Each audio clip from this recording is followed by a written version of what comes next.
JP Technology Computer Limited, igisubizo kimwe rukumbi ku bikoresho by'ikoranabuhanga. Tugufitiye laptop, desktop, ibishyashya ndetse na occasion. Tugufitiye hard disk z'ubwoko bwose, yaba iza laptop cyangwa iza desktop. Tuziguha mu ngano yose wifuza, kuva kuri terabyte 2 kugeza kuri terabyte 16. Tugufitiye accessories za computer, kuva kuri screen zazo, keyboard, souris, VGA, network cable, DVI, HDMI ndetse n'ibindi byinshi. Ibikoresho byacu byose tuguhereza garanti.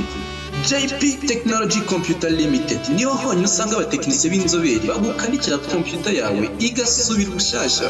Ku bindi bisobanuro wadusanga imbere y'isoko rya Nyarugenge, waduhamagara kuri telefone igendanwa ariyo 0788 90 25 58.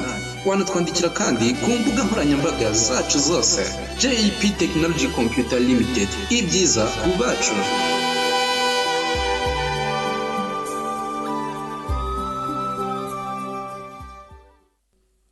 Dutangiye episode ya mbere kuri season ya mbere ya Incognito.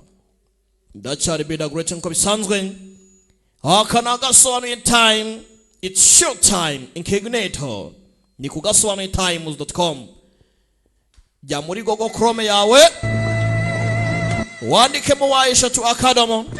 Agasikiwe nuko nta mwaro n'uyu numwe ibyo birwa bifite byo kwa wakwakira iriya relationship. Kinonta ko, Greg.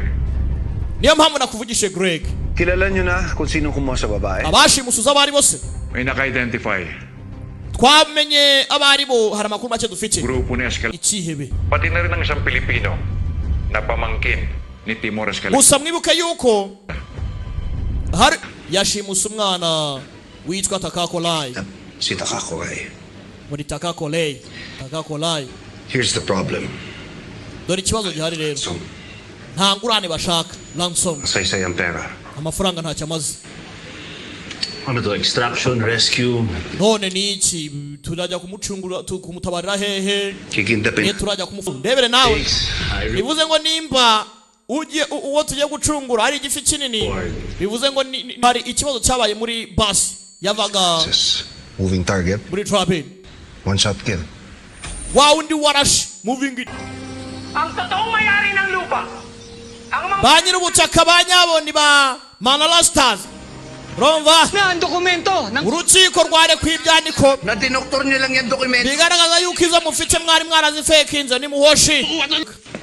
Tutwice umuvani mu gacika sha. Mukha mong pumunta pa rito. Bute watinyuka kuza hano abagenda yihishe. Yishe umwe mu basore ba Manalastas. Ka sa pagpatay mo sa pinsan. Ubuzima bwawe ntago wagire kuba warishe umuvani mu byara wanjye. Ano pa ba ang gusto mo? Ase ko nabiryojwe. Bara namufunze tubona biryojwe.